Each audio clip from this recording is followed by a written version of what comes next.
Allez, on reprend Henri Becquerel. Alors, je vais essayer de retrouver. Non, je ne l'ai pas mis là.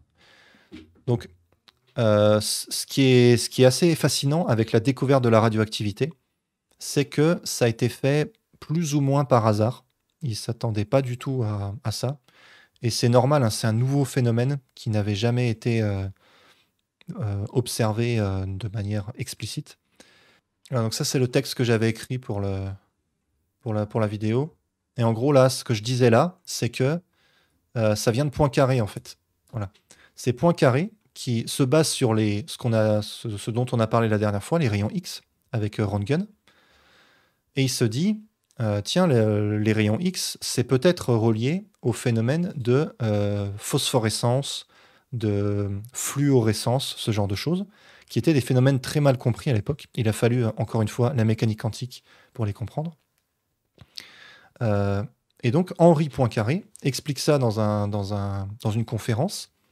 Et dans cette conférence, dans le public, il y a Henri Becquerel, notre homme du jour, qui lui est un spécialiste de la luminescence, c'est-à-dire tout ce qui est matériaux phosphorescents, fluorescents, etc. On va voir la différence entre les deux, je vais vous en parler. Voilà, donc ces deux phénomènes, un matériau phosphorescent ou un matériau fluorescent, on peut les regarder ce que c'est. Ce sont des matériaux, vous leur donnez de l'énergie, phosphorescent, sous forme quelconque, sous forme de lumière souvent, vous les mettez au soleil, et ils se mettent à briller, a priori, dans une autre... Ah, c'est bon, j'ai mis la vidéo de côté. Ok, bien joué. Et donc, ces matériaux, vous voyez, se mettent à briller, un peu comme le phosphore, d'où le nom. Même si le phosphore, la manière dont il brille, techniquement, c'est pas de la phosphorescence. Mais le nom vient de là. Donc voilà, vous vous souvenez, alors ceux qui ont plus de 30 ans, plus de 35 ans, il y avait les lucioles là, dans les paquets de lessive, là, dans les paquets Bonux, lucioles, Bonux. Je sais pas si ça existe encore, ces trucs-là. Voilà. C'est ces trucs-là. Donc ça ressemble à rien, mais quand vous les mettez devant une lampe et qu'après vous éteignez la lumière, ça brille dans le noir, voilà, c'est fluorescent. Donc là, je vous parle de phosphorescence, de fluorescence. Quelle est la différence entre les deux? Donc là, voilà. Donc sans rentrer, c'est quoi ça? J'ai jamais vu. Oui, ça vient d'une autre époque. C'est une époque qu'on essaye d'oublier. Voilà. Non, mais moi, quand j'étais gamin, j'avais ça dans ma chambre. Là. Oui, c'est vieux. C'est fin 80, début 90, ce genre de truc, de jouets. C'était les jouets qu'on mettait qui mettaient dans les paquets de lessive. Parce que souvent, la cible, c'était la jeune maman, mère au foyer, qui faisait beaucoup de lessive à cause des enfants. Je suis de 94, ouais, non, t'es trop jeune, je pense. Un ami avait ça dans sa chambre, et oui, il devait être nostalgique de son enfance, et il l'avait gardé. Donc, encore une fois, ça, ce sont les niveaux d'énergie dans les atomes. Je suis de 98. Ouais, t'es beaucoup trop jeune pour avoir connu ça. Ouais, quand c'est un truc... Moi, je suis de 86, donc ouais, c'est à peu près en 90. Mais quelle idée de mettre des jouets dans la lessive, meilleur moyen pour quand un enfant en mange, non. Peut-être que c'était un programme caché pour réduire la population. On ne sait pas. C'est la théorie du complot Bonux, des lessives Bonux. Peut-être.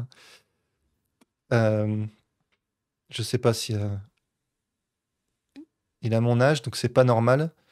Mais peut-être qu'il l'a reçu d'un oncle ou d'un cousin. Je pense pas que ça ait duré longtemps, ces trucs. Et donc ça, c'était ces petites lucioles-là. C'était... hop, elles sont là. Ces petites lucioles-là, ça, c'est de la fluorescence. Donc c'est un des deux modes ici qu'ont les atomes pour perdre de l'énergie. Et ils perdent de l'énergie en rayonnant de la lumière. Et ça, pour ça, il faut d'abord leur donner de l'énergie. Donc vous avez un électron qui est dans l'état fondamental, vous le faites monter en l'éclairant, en donnant de la lumière, et il va redescendre, soit directement, donc instantanément. Ça, c'est la fluorescence. C'est quoi la différence entre fluorescence et phosphorescence? Ben justement, c'est un peu subtil et on va essayer de l'expliquer avec ce schéma-là. La fluorescence, ça redescend instantanément. Donc c'est un phénomène, je vais l'ouvrir aussi l'autre page. Donc voilà, par exemple, ça, ce sont des minerais fluorescents. Voilà. Vous les exposez à des ultraviolets et instantanément, ils vous redonnent de la lumière. Alors de la lumière visible, donc à plus basse énergie, à plus basse fréquence, à plus grande longueur d'onde. Et ça se comprend. C'est beaucoup plus brillant. Il y a sûrement une histoire d'intensité, ouais. Mais c'est pas la différence fondamentale. La différence fondamentale, c'est ça, là. Ça passe par un état intermédiaire, la phosphorescence. Et donc, vous voyez là, vous arrivez à voir la lumière fluorescente alors qu'on les a éclairés avec de la lumière, avec des UV que vous ne pouvez pas voir. Et donc, il y a une perte d'énergie. Et ça vient du fait que il y a de l'énergie qui est récupérée par les molécules. Donc, une partie des UV qui sont à haute énergie, toute cette énergie-là, elle se sépare en deux, si vous voulez. Il y a une partie qui est récupérée par les molécules, qui vont se mettre à vibrer, ça va chauffer un peu plus. Et une autre qui est renvoyée sous forme de lumière, ok, mais du coup avec moins d'énergie. Et qui dit moins d'énergie, dit plus basse fréquence. Donc on repasse dans les visibles, dans le domaine visible comme ça. Ça, j'en ai déjà parlé plein de fois. Électromagnétique. Voilà, vous connaissez. Hein. Voilà, le visible, il est là, c'est une petite bande. Et à plus haute énergie, vous avez les UV, les rayons X, etc. Donc les UV sont à plus haute énergie. Et ils ont perdu de l'énergie. Hop, c'est pas la bonne image. Je vais fermer. Voilà. Ça, c'est plus joli. Voilà, tac, tac, tac. Voilà. Elle la restitue rapidement sous forme de lumière fluorescente.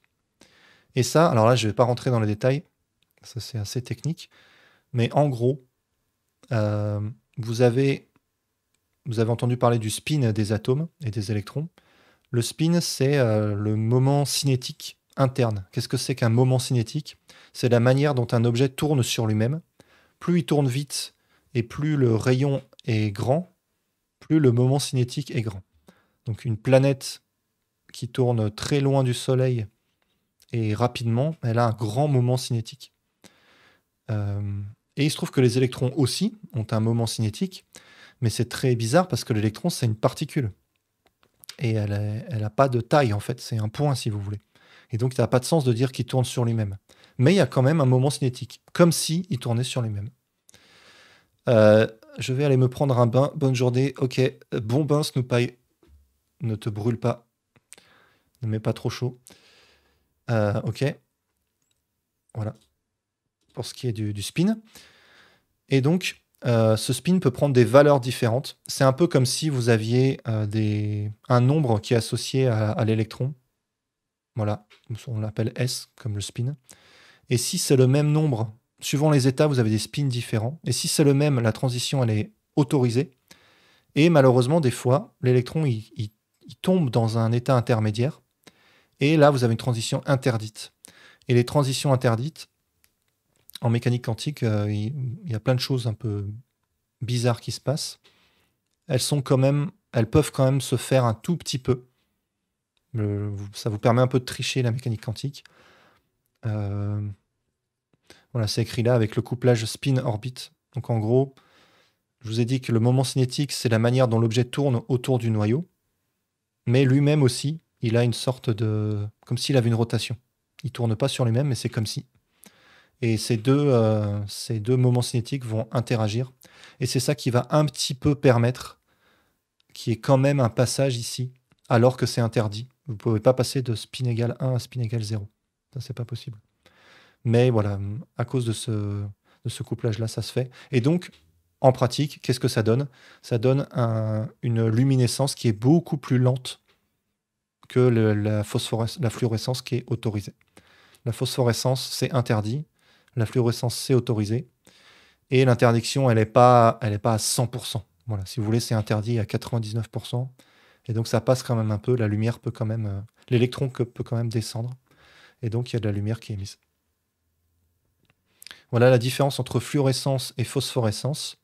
C'est une histoire de spin, c'est une histoire de transition interdite. Vous avez ce qu'on appelle des règles de sélection. Voilà, c'est ça.